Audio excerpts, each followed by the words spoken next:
Hello, dragi moji. Evo ovako, ovo je malo tema koja će možda da zanima i muškarci i žene. Mislim da je ovo jako zanimljiva tema, tako da ostanite do kraja i da mi ostavite neki savjet, pošto zaista će mi trebati savjet u ovoj temi. Evo ovako, tema je ja bih da se zaljubim, ali nemam u koga. U koga da se zaljubim? U koga? Di da ga nađem? Pazite ovako, ja sam osoba koja je jako komplikovana, razmažena, teška, ali isto tako sam i jaka i sposobna i umem samostalno na svojim nogama i nekako mi muškarac kao muškarac u toj formi nije potreban. Ali me smara, ne volim da vučem muškarca kroz život, znači ne volim da sam ja ta alfa ženka koja nekog gura kroz život i koja je kao ne, brate, još jedan koji će mi se nakači na vrat koji je, ne znam, brate, meni je teško pratiti, jednostavno treba neko ko može da me prati i neko koji je u stanju, neko ko, ne samo ko može da me prati, nego neko ko ima potencijal da od njega nešto napraviš, ako već sam od sebe nije nešto napravio pametno. Ja sam ti od onih alfa ženaka što stoji iza jakog i sposobnog muškarca, ali koji ga onako malo gura, forsira i tako dalje. To sam ja. Međutim, nažalost, malo koji muškarac ima potencijal da od njega nešto napravi, što je još gore u celoj priči. Tako da, recimo, moje mnoge drugarice koje su same, su isto tako uspešne, pametne, obrazovane, kulturne, jako izuzetno, imaju neke moralne kodekse i one su sve same.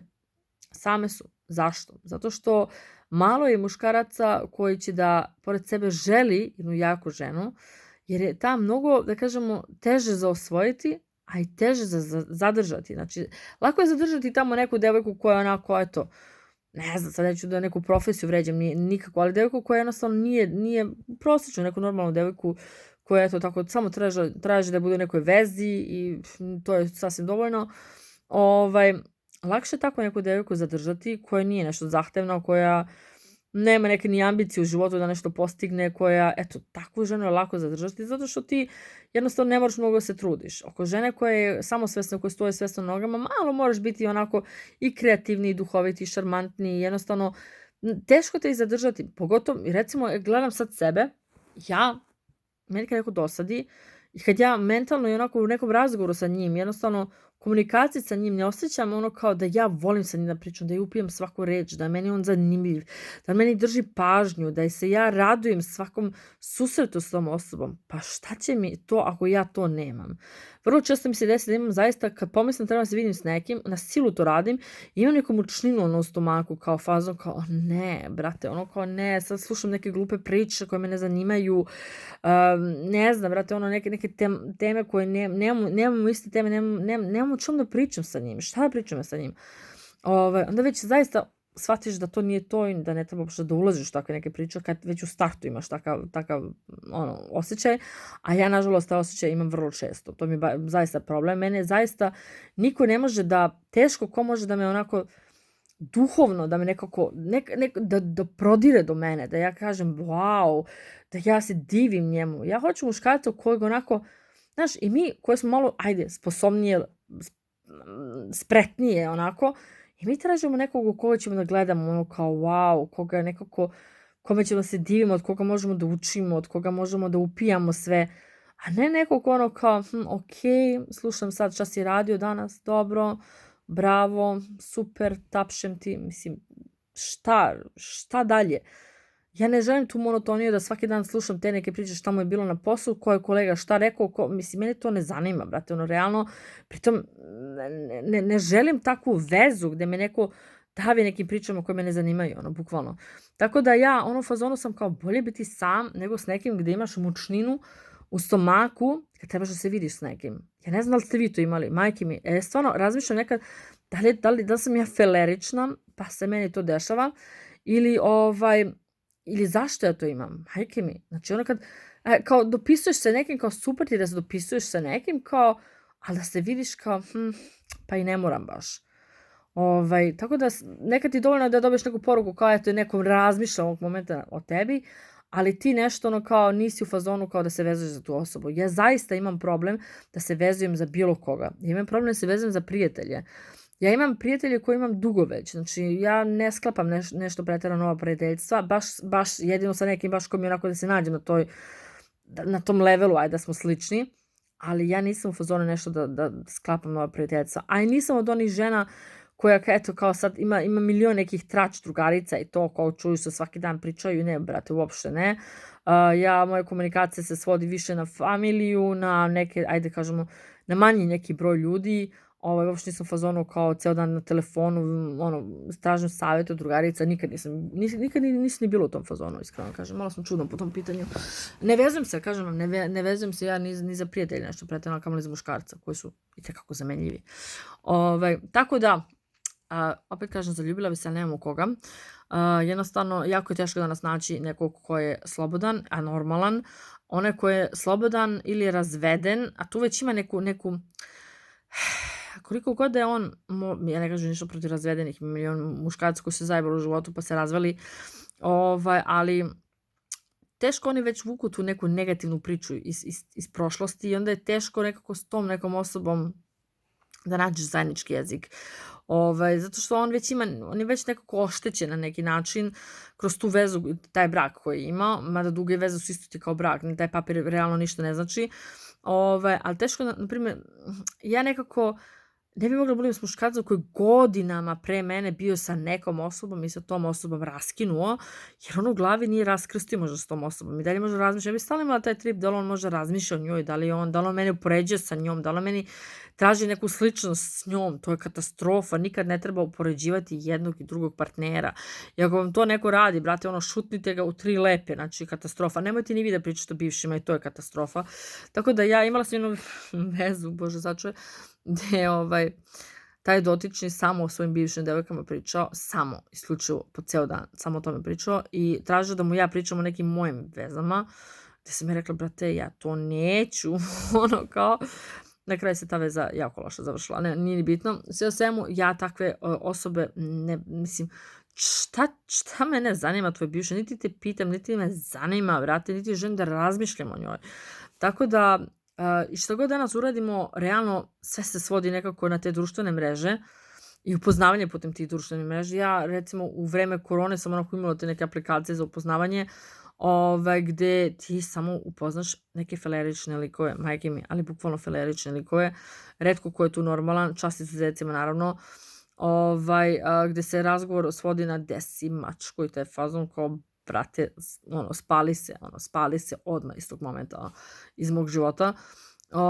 Tako da teško mi je ugoditi, ali zaista mi je teško ugoditi, teško se zaljubljujem i kad razmislim gde su oni muškarci kao koji nekako čekam od muškarca da svaku tvoju reč upije, da jednostavno da čita to što ti razmišljaš, da nekako da sluša pogotovo što pričaš.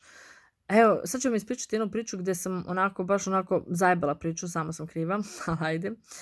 To je bilo davnih dana, znači tad sam možda imala 22-3 godine, tako nešto. Upoznala sam, to je bio drug od moje sestre od strica, rođendan kod nje smo se upoznali i tu smo nekako, nemam pojma, imali smo simpatiju tako jedno prema drugom i on se toliko trudio oko mene da je to bilo neverovatno. Znači, to je tip koji je bukvalno svaku reč koju ja kažem upijao i pokušava da mi to ostvari. On je čak jednom smo, pošto sam ja tada kod moje sestre, bila sam tada u Beogradu, kod moje sestre sam tada bila, i on je živio tu blizu nje. Dopisivala smo se neka noć i ja njemu kažem, kao, pošto mi tako blejemo dugo, ja i ona smo tako dugo blejali, i ja njemu kažem, kao, ja nešto, u stvari njemu nešto dopisivala, kažem, jo bože, ne znam šta mi jede, mi se nešto u pudingu u ponoći, i on je ustao u ponoći, otišao i kupio mi i doneo mi puding, mislim, to mi je onako, brate, je moguće, njemu to nisam ni tražila. Onda smo se, ne znam, prošli smo taksijem kraj hrama, noću, ne kraj hrama, bože, kraj Kališa, da, i ja njemu kažem kao, jo bože, nikad nisam, ne znam kad sam zadnji put bila na Kališu, i on kao, ok, mislim, kao, registruje to. Ja sam to rekla u prolazu, znači, gledala sam tako i kao razmišljala o tome, bio je sneg, bila zima, mi dolazimo kod moje sestre i kaže, aj, ovo je nešto ravno, kao boga moj, kao idemo kao do trafika po cigare, kao ajde. I mi on zaustavili taksi, kažem, gde ćemo, mi kao vidit ćeš, znaš, i mi u ponoći šetamo po Kaliču, kao, samo što nismo upali u neke rupe, zalutali bili, i to mi je bilo simpatično. I onda smo se bukvalno odande znači od Kalemegdana vraćali do hotela Srbije. Mislim, možeš misliti koliko to daleko, onaj ko zna Beograd znaju da je to baš daleko. I kiša je neka padala ili sneg, ne mogu setiti da li kiša je sneg. Mislim da je više pre bilo onako neki sneg je onako lagani padao. I mi smo se tu šetali i on kao hoće da zaustavimo taksi, kao ne, meni super. Meni je bilo super samo da šetam, bilo mi samo lepo u njemu prisutiti. Tu prolazim kraj hrama i on meni kaže kao, ne, ja u stvari njemu kažem, a tad se hram još gradio, onako bio ograđen, još nisi mogu njemu priđeš, on to je bio davnih dana. Ja kažem, ja kao nikad nisam bila u hramu, kao baš bi volila da uđem. I tu je bio sad neki stražar koji je to čuvao i on je njemu dao neki novac, podmećivo da nas pusti unutra da uđemo. I tako neke stvari, znači ono kao, ili moja drugarica je nam rekla, otvorio se tu i taj neki restoran, kao mislim da je to u tvom fazonu, a on sedi pored nas, sad ona meni to priča i sutra da on mene baš vodi u taj restoran. I to su neke sitnice, ono kao gde neko bukvalno pokušava svaki tvoj zamisao onako nekako da ostvari. I tako me kupio, nije me kupio sad nekim skupim poklonima, to su sitnice realno koje su me kupile, eto, ja sam takva recimo, mene takve sitnice kad te neko sluša, kad neko pokušava takve najosnovne stvari da ti ostvari, to je neko osvajanje i to ceniš. I takvu osobu izuzetno cenim, takvu osobu se sutra zaljubila, a takvih osoba više nema. Tako da niko se više ne trudi oko nikoga, sve je nekako instant, sve je na brzaka, ljudi su lako zamenljivi, ne ceni se više neke osnovne stvari koje se ranije cenile, znači ta neka kultura, neko ponašanje, taj neki šarm, duhovitost, to je retkost da se to danas više ceni. Mislim, ja barem ne primećujem nešto ljudi da im je to neka primerna stvar ili u kriterijume u odabiru partnera, već uglavnom da li ima novac ili da li ono ima cash, da li je dobra riba, da li je dobar frajer. Realno ljudi kad ostvarite, niti ste vi dobra riba, niti ste vi dobar frajer, niti možda imate lovu, ništa. Na kraju zaista se ceni kakva ste vi kao osoba i da li ćete moći da se oslonite na tu osobu ili ćete možda se razvesti za 5 godina kad ta riba više nije riba, kad taj frajer više nije frajer i kad sav taj sjaj nestane, zbog kojeg ste birali partnera. Znači, zaista treba da birate iz nekih pravih razloga, iz nekih zaista nekih stvari koji vas vezuju za tu osobu, a ne iz tih nekih površnih razloga, jer onda džaba sve kad zaista sve padne na kraju vodu. Tako da nije čudo što toliko brakove razvode, ljudi se venčaju, kao što rekao, iz pogrešnih razloga, ili ona ima neki interes ili on ima neki interes. Uglavnom se oko toga vrti, nažalost, više nema tih finih priča. Za ovu priču još vjerojatno će me sad neko pitati šta se završilo s tim dečkom. Da, bila sam baš zaljubljena i baš mi se dopadao i ne znam, odveo me sa sestrom na aerodrom, čak je plakao na aerodromu, što je bilo, ja sam se vraćala za Nemačku i u Nemačkoj mi stigne poruka od drugarice koja je bila tada u Beogradu da raskinula sa svojim dugogodišnjim dečkom i pitala me šta je sa njim za ovog mog.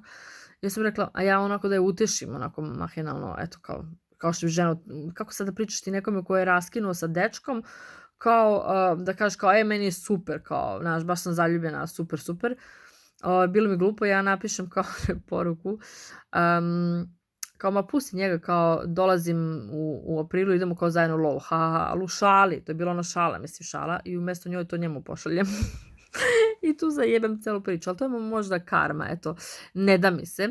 Tako da, eto, to je neki peh koji mi se desio, koji je zaista, i on, mislim, toliko, njegov ego je bio ogroman, znači, a to mu narušilo toliko to da je jednostavno nije htio više da čuje za mene, bio je toliko ljut i baš je mislio da je to istinita, da ja to tako zaista razmišljam. Nažalost, nisam tako razmišljala, mislim što znači nažalost, zaista nisam tako razmišljala, ali bože moj, nisam imala sreću tu, zajebala sam sama, sam zajebala sebi priču sa osobom koja je zaista, evo i dan danas kad pomislim, to je jedina osoba za koju bi zaista mogla da kažem koja je vredila u mom životu, a sve ostalo onako. Ne može da se broji, niti je zanimljivo bilo meni dovoljno da bih uopšte pominjala u bilo kom kontekstu. Tako da, eto, ljudi, to sam da vam kažem, znači birajte partnere, birajte ljude iz pravih razloga, ako hoćete se zaljubite, gledajte malo dublje, eto, to je neki moj savjet koji ja vam mogu da dam, a vi meni recite kako ja da se zaljubim i u koga, gdje da ga nađem. Šalim se, naravno. Sve to dođe na svoje, sve to dođe u svoje vreme. ništa se ne može na silu, tako da ako je sudbina takva, takva je sudbina, ja jednostavno ništa ne radim nasilno.